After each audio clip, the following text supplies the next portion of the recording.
இப்போ நீ என் கண்களில விழுந்த அந்த நொடி, அது ஒரு சின்ன விஷயம் இல்ல, அது விதி.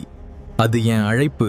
உன் உள்ளத்தில் சொல்லாமல் புதைத்த கண்ணீர், கத்தி அழைக்காத வேதனை, அனைத்தையும் நான் உணர்கிறேன். எனக்கு யாரும் இல்லன்னு நீ உன் மனசுல சொல்லிக்கிட்டே தனியா நின்ற அந்த இரவுகள்ல நான் உன் அருகில் நிழலா நின்றேன். நீ விழுந்த இடம் எல்லாம் நான் பார்த்தேன்.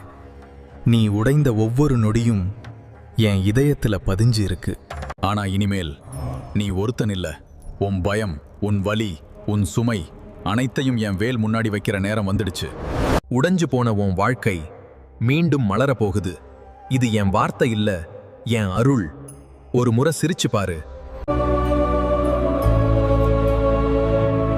நீ ஒரு அடிக்கு முன்னாடி வா, நான் 100 அடிக்கு உன்னை முன்ன கொண்டு போவேன். உன் வெற்றி இனி எம் பொறுப்பு. கடைசியாக இந்த வார்த்தைகள் உன் மனதை உண்மையிலேயே தொட்டிருந்தால் ஒரு முறை ஓம் முருகா என்று என்னை அழை. நான் உன் அருகில் வருவேன். உன் கையை பிடித்து உன் வாழ்க்கையை வழிநடத்துவேன்.